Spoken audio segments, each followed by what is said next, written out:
और कैसा चल रहा है सब कुछ। तो आज हम लोग बात करेंगे GT 710 के बारे में, जो कि एक लेजेंडरी ग्राफिक्स कार्ड है इंडिया के अंदर, क्योंकि इसने बहुत सारे गेमर्स को पैदा किया है भाई, और अभी भी करता ही जा रहा है। क्योंकि GT 710 एक ऐसा कार्ड है भाई जो कि बहुत सही प्राइस पॉइंट पे आता है। अगर मैं इसकी अभी की प्राइसिंग की बात करूं तो ये आपको 3800 से लेकर 4800 तक, मतलब कि 3800 से लेकर 4800 के बीच में कहीं भी मिल सकता है। और अगर मैं कुछ रेकमेंड करूं तो भाई आप जोटेक वाला GT 710 ही लेना, क्योंकि उसमें फैन भी आता है। दूसरे बाकी सब में सिर्फ पैसिव कूलिंग आती है, एक हीट सिंक लगा हुआ होता है जिससे कि बहुत बढ़िया कूलिंग नहीं होती, और अगर आप थोड़ा बहुत अपग्रेड मतलब कि ओवरक्लॉक करना चाहो तो वो नहीं कर पाओगे।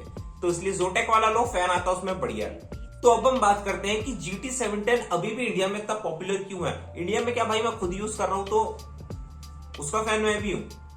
तो ये इसलिए इतना पॉपुलर है भाई क्योंकि जो इंडिया में मेजर गेम्स खेले जाते हैं उनमें बहुत ज्यादा ग्राफिक हार्डवेयर की जरूरत नहीं है। और जैसे कि मैं आपको बताऊं, call of duty, grand theft auto 5, red dead redemption और जो भी ऑनलाइन है CSGO वगैरह, उसमें आपको बेसिक मिनिमम ग्राफिक्स की जरूरत है। अब जो आपके प्रोसेसर में लगा हुआ होता है वो इतना पावरफुल नहीं होता, लेकिन जो GT 710 है वो आपका काम कर देता है। GTA 5 में आपको 60 FPS आराम से मिल जाएगी। अगर आप मीडियम सेटिंग्स पे खेलोगे तो कोई दिक्कत नहीं आएगी, कोई फ्रेम लैग, कोई फ्रेम ड्रॉप नहीं होगा। बस एक बात का ध्यान रखना कि आप अपने जो ग्राफिक कार्ड है उसको थोड़ा सा ओवरक्लॉक जरूर कर लेना। अगर आप ओवरक्लॉक नहीं करोगे ना तो आपको जो एक्स्ट्रा परफॉर्मेंस है ना, जो उसके अंदर जो कैद है वो नहीं निकल पाएगी। लेकिन अगर आप ओवरक्लॉक कर रहे हो तो ये बात का जरूर ध्यान रखना कि आपका जो पावर सप्लाई है, मतलब कि आपका जो PSU है, जो कि आपके CPU कैबिनेट के अंदर लगा रहता है, उसकी कैपेसिटी 300 वॉट से ज्यादा की होनी चाहिए, तभी आपको एक बढ़िया ओवरक्लॉकिंग एक्सपीरियंस मिलेगा। अब ऐसा इसलिए है क्योंकि GT 710 कोई डेडिकेटेड पावर यूज नहीं करता है, वो आपकी PCIe स्लॉट से ही पावर लेता है। अब जो इसके बाद सबसे इंपॉर्टेंट बात आती है वो ये आती है कि भाई GT 710 तो हमने ले लिया, हमको पता है सबसे बढ़िया GPU है ये बजट सेगमेंट में, और बहुत बहुत बहुत सही परफॉर्मेंस देगा हमको जो प्राइस में ये आता है। अब इसके साथ CPU कौन सा पेयर करें, इंटेल AMD, आपके पास दो ऑप्शन है। अब मैं आपको कहूंगा कि आप अगर AMD के साथ जाते हो ना तो आपको थोड़ा ज्यादा फायदा मिलेगा। बताऊं क्यों?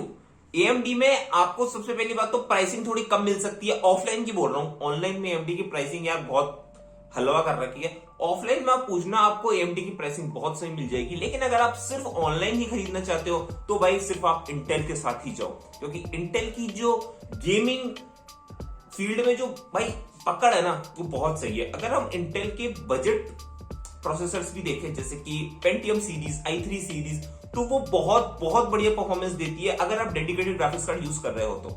ठीक है, 710 एक डेडिकेटेड ग्राफिक्स है तो कोई दिक्कत वाली बात नहीं है। तो मैं आपको रेकमेंड करूंगा पेंटियम i3 तक मत जाना। अगर आप 710 के साथ चलो तो i3 की आपको जरूरत नहीं है। अगर आप सिर्फ गेमिंग करना चाहते हो तो i3 की जरूरत नहीं है आपको। आप अगर चाहो तो डुओस की तरफ भी जा सकते हो। अगर आपके पास बहुत पुराना सिस्टम है तो आप डुओस की तरफ भी जा सकते हो। और अगर आपके पास बहुत ज्यादा पुराना सिस्टम है जिसमें ग्राफिक्स कार्ड ही नहीं है तो भाई GT 710 लगा लो। आपका PC में ऐसा है कि जान फूक जाएगी एकदम से भाई, दौड़ने लगेगा। वो जो रेंग रहा था ना वो दौड़ने लगेगा, और आपकी जो गेमिंग है उस पर वो आप बोलोगे कि भाई सिर्फ 4000 रुपए एवरेज में मेरी गेमिंग इतनी तगड़ी हो गई। तो अगर आपके पास बजट है तो आप लगवा सकते हो। AMD के अगर हम चॉइसेस देखें तो 1200 और उसके आसपास के जो भी है वो आप यूज कर सकते हो। मैं कहूंगा FX सीरीज भी आप यूज कर सकते हो अगर आपके पास सपोर्टिंग मदरबोर्ड है तो, क्योंकि FX सीरीज भी काफी अच्छी है।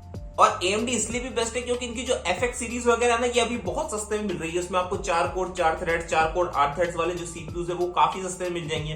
अगर आपको सेकंड हैंड या यूज्ड मार्केट से भी कुछ मिल रहा है तो उसको छोड़ना मत, ले लेना भाई अगर अच्छी डील है तो। क्योंकि CPUs में है ना, नए में पैसे इन्वेस्ट करना,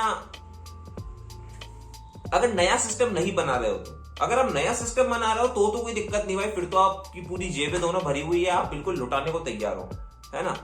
लेकिन अगर आप बिल्कुल स्मार्टली अपना PC बिल्ड करना चाहते हो, मैक्सिमम परफॉर्मेंस लेना चाहते हो, तो सेकंड हैंड CPU या यूज CPU में कोई बुराई नहीं है, आराम से लो। अगर आपको मिल रहा है तो कोई दिक्कत नहीं। तो GT 710 एक बहुत सक्सेसफुल कार्ड है और मेरे ख्याल से 2-3 साल तक चलता रहेगा, जब तक कि कोई और कार्ड इसको रिप्लेस नहीं कर देता।